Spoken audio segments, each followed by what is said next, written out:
question is, how should you set your clutch and bell end up? Well, your clutch and your clutch bell, listen, people make it sound a lot more complicated than it really is. It ain't all that complicated. In fact, it doesn't even really matter if your bearing's a little bit worn out. I mean, I've ran engines with hardly no bearings at all, and nothing's ever happened. But anyway, so what we've got here, we've got a few clutch springs just so you can see what they look like. This is a 3-shoe clutch. That's what the shoes look like for 3 shoes. That's a 2-shoe clutch.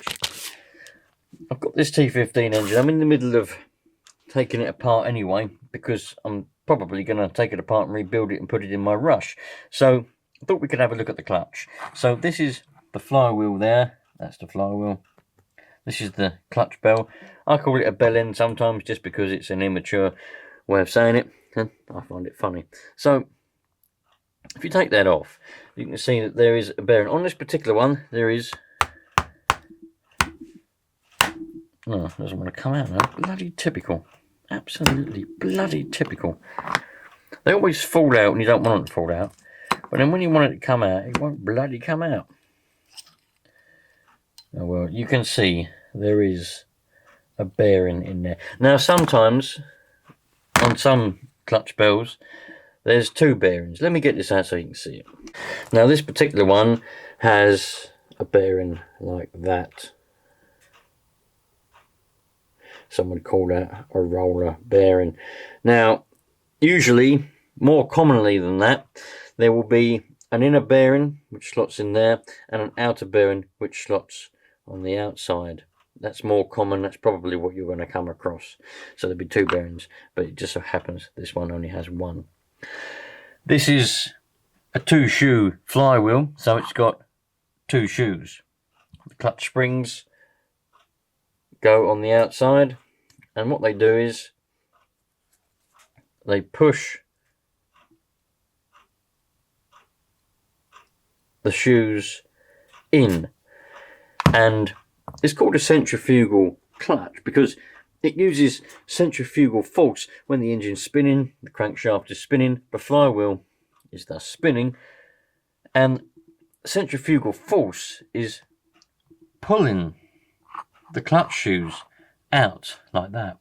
And obviously when the bell is on there, obviously with a bearing, the shoes are going to come into contact with the inside of the bell, which then makes the bell spin, which then attaches to the spur gear, which then attaches to the diffs, blah blah blah, and that makes your wheels go round. So you can adjust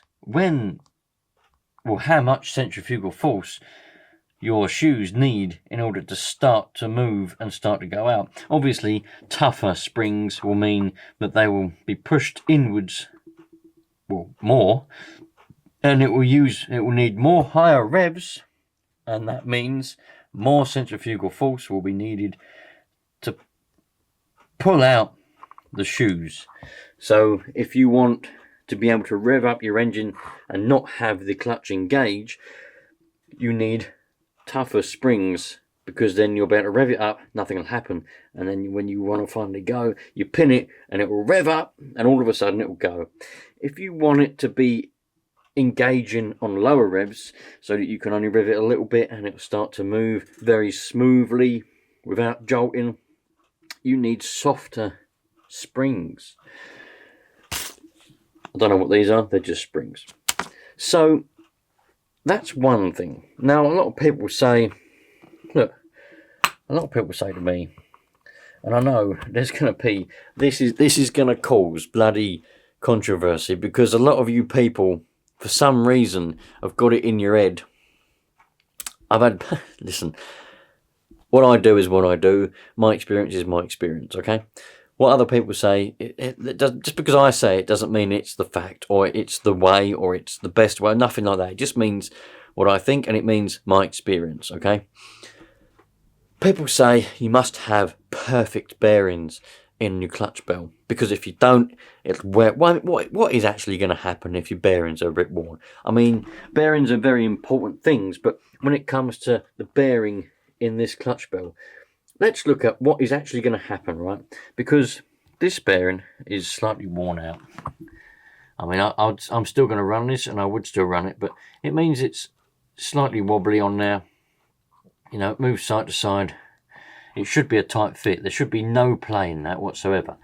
But there is, and I know the screw's not in. The screw's over there, but there is play in that, and you can see the gap around it as well. Now, think of it this way, right? What's going to happen? Yeah, the worst thing that'll happen is that bearing might break up altogether, fall apart, and then you'll be flapping around even more. Then what's going to happen? Absolutely nothing. The clutch will still work fine. It'll make a bit of a rattling noise when it's ticking over probably, but it'll still work fine. Nothing is going to happen at all. So don't be panicking if your clutch bell bearings are starting to wear out. Listen, it is what it is. That's my experience. As I say, I've ran clutch bells where the bearings have literally fallen apart and just gone, completely gone. When I've taken the bell off, there's no bearing there whatsoever, maybe a little piece of the casing, but that's it, and it's bloody fine. But of course, I have to say, you must have good bearings. If your bearings are wearing out, just put new ones in. I've got to say that, because otherwise people will get upset. So, it doesn't matter how you set it up with your springs. It doesn't matter whether your shoes are a bit worn. One of the worst things that people do, what wears clutch shoes out, they don't realise how these clutches work. They work with centrifugal force, as I've said. So when people rev the engine, they either have the tick over too high, so the clutch is starting to engage all the time, and then they stop it. They're holding it from going. It's actually wearing the clutch out, because the shoes are being pushed out. They're coming into contact with the bell slightly. So then they're wearing the shoes out. And the other thing what they do is they hold it, or they hold the car, they rev it up, but the wheels can't spin, or the wheels are just about spinning. That's really wearing your clutch out. So you need to be careful about that. Well, unless you don't care, of course, and you just think I'll just replace the clutch later on when it wears out. Fair enough. But I'm just saying, I don't think people realise how these work, and the fact that revving them up and not letting the wheels spin wears your clutch out quite a lot. So, no, it doesn't matter how you set your clutch up, what type of clutch you use. Obviously, if you want to use three shoes, you need a 3-shoe flywheel, so you'll have 3 pins poking out. This one is a 2-shoe because there is 2 pins, 1 pin on that shoe, 1 pin on that shoe. Here's a better example. That's the pins. That's what the shoes... Bloody Jesus, man. Come on, focus. That is the pins there. Very out of focus. We will get there one day, but it'll be far too late. There's the pins. That's what the shoes go on to. That there is a 3-shoe clutch. So it's all down to your preference, what you want. As I said, what type of springs you use. You can even get aluminium or different materials clutch shoes. They will obviously wear different, they'll perform differently. Some will be more snappy, some will be more smooth. It doesn't matter really. It all just depends on your preference, what you want and how you want it to perform. So there we go. Obviously 4 shoes are going to be more, or 3 or 4. I prefer 4-shoe clutches myself. 3 and 4 shoes are gonna be better than a 2-shoe clutch. Just smoother, in my opinion. 2 shoes are fine, but 3 and 4 shoes are just better. I try to use 4-shoe clutches where and when I can, if I can get hold of them.